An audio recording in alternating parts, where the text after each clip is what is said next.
ఇదే కాదు, ఈనాడు మీ శ్రమతో ఏర్పడే పెద్ద పెద్ద సినిమా నిర్మాతలు, హీరోలు వాళ్ళ సినిమాల టికెట్ల ధరలు పెంచడానికి నా దగ్గరికి వస్తుంటారు. నేను నిర్మాతలకు చెప్పిన, మరి పెంచిన దాంట్లో కొంతైనా కార్మికులకు వాటా ఉండాలి కదా అని. రాష్ట్ర ప్రభుత్వం సినిమా టికెట్ల ధరలు పెంచితే హీరోలకు ఆదాయం వస్తుంది, నిర్మాతలకు ఆదాయం వస్తుంది, కార్మికులకు మాత్రం ఒక్క రూపాయి కూడా అదనంగా రావడం లేదు. అందుకే ఈ వేదిక మీద నుంచి మీకు మాట ఇస్తున్నా, ఆ ఆదాయంలో 20% కార్మికులకు ఇస్తేనే రాష్ట్ర ప్రభుత్వం జీవో ఇస్తుంది. మీ శ్రమతో సంపాదించే ప్రతి రూపాయిలో మీకు వాటా ఉండాలి, మీకు భాగస్వామ్యం ఉండాలి.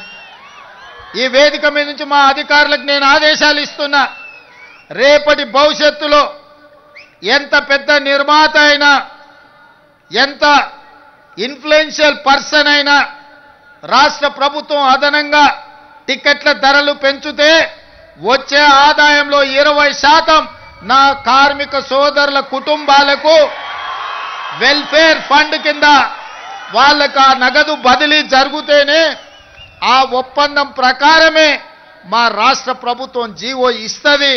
ఈ నిబంధనలు నేను సవరిస్తానని చెప్పి ఈ సందర్భంగా కార్మిక సోదరులకు నేను మాట ఇస్తున్నా. ఎందుకంటే మీ శ్రమతోనే, మీ కష్టంతోనే ఈనాడు సినిమా గొప్పగా రాణిస్తుందంటే, మరి ఆ సినిమాకు అత్యధికంగా కనక వర్షం కురుస్తుందంటే మీ శ్రమ ఉన్నది కాబట్టి అందులో మీకు భాగస్వామ్యం ఉండాలనేది నా ఆలోచన. మిత్రులారా, ఇవాళ ఇంతకుముందు మా సోదరులు చెప్పిండ్రు, సార్ మాకు ఇండ్ల గురించి ఏదైనా చూడాలని. తప్పకుండా ఈ కార్మికుల కోసం ఏం అవకాశాలు ఉన్నాయో నేను ఇంకా పరిశీలించలేదు.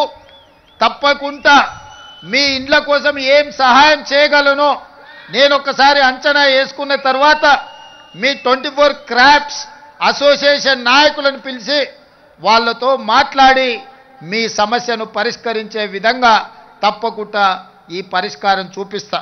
అదేవిధంగా మీ అసోసియేషన్కి భవన్ లేదని కూడా నా దృష్టికి వచ్చింది. మరి కార్మిక సంఘాల నాయకులు వాళ్ళు చెప్పాలి, ఖచ్చితంగా దానికోసం కొంత స్థలాన్ని కేటాయించి నిర్మించుకోవడానికి అవసరమైన ఆర్థిక సహాయాన్ని కూడా రాష్ట్ర ప్రభుత్వం తరఫున చేసే బాధ్యత నేను తీసుకుంటాను. అదేవిధంగా ఫైటర్స్కి, సినీ కార్మికుల యొక్క ప్రాక్టీస్కి కొంత స్థలం కేటాయిస్తే బాగుంటుంది అని ఇంకొంతమంది చెప్పారు.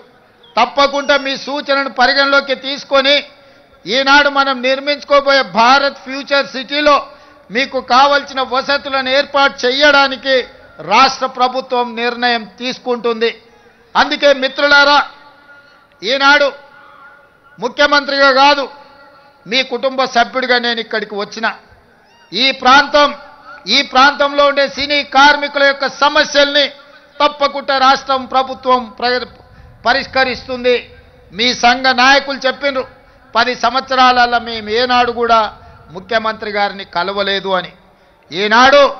ఈనాడే కాదు, ఏనాడైనా మీకు అవసరమైనప్పుడు, మీకు ఆపద ఉన్నప్పుడు మీ సోదరుడు రేవంత్ రెడ్డి తెలంగాణ ముఖ్యమంత్రి మీకు అండగా నిలబడతాడని ఒక్క అంశాన్ని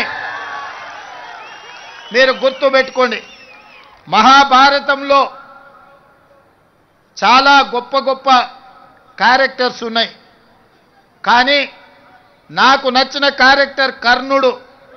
ప్రాణం పోయినా మిత్రుల కోసం నిలబడ్డా, తెలుసు ప్రాణం పోతుందని, కానీ మిత్ర ధర్మాన్ని ఉల్లంఘించకుండా ఆనాడు కర్ణుడు ప్రాణాలను సైతం వదిలిండు. అందుకే ఈనాడు కూడా చరిత్రలో కర్ణుడి యొక్క త్యాగం గురించి మనం మాట్లాడుకుంటాం. అందుకే ఇవాళ చెప్తున్న మిత్రుడుగా మిత్ర ధర్మాన్ని, మీ సమస్యల్ని పరిష్కరించే బాధ్యత నాది. మీకు అండగా నిలబడతా, మీ సమస్యల్ని పరిష్కరిస్తా. మీకందరికీ తెలుసు, నిర్ణయం తీసుకోనంతసేపు నేను ఆలోచన చేస్తా, నిర్ణయం తీసుకున్న తర్వాత అమలు చేస్తే ఇంకా ఆలోచన చెయ్యను. ఈనాడు మీకు అండగా నిలబడాలనే నిర్ణయం తెలంగాణ రాష్ట్ర ప్రభుత్వం తీసుకున్నది. ఖచ్చితంగా కార్మికులకు సహేతుకమైన సమస్యల్ని పరిష్కరించి రాష్ట్ర ప్రభుత్వం వైపు నుంచి మీకు అండగా నిలబడి మిమ్మల్ని ఆదుకునే బాధ్యత తెలంగాణ రాష్ట్ర ప్రభుత్వం తీసుకుంటుంది.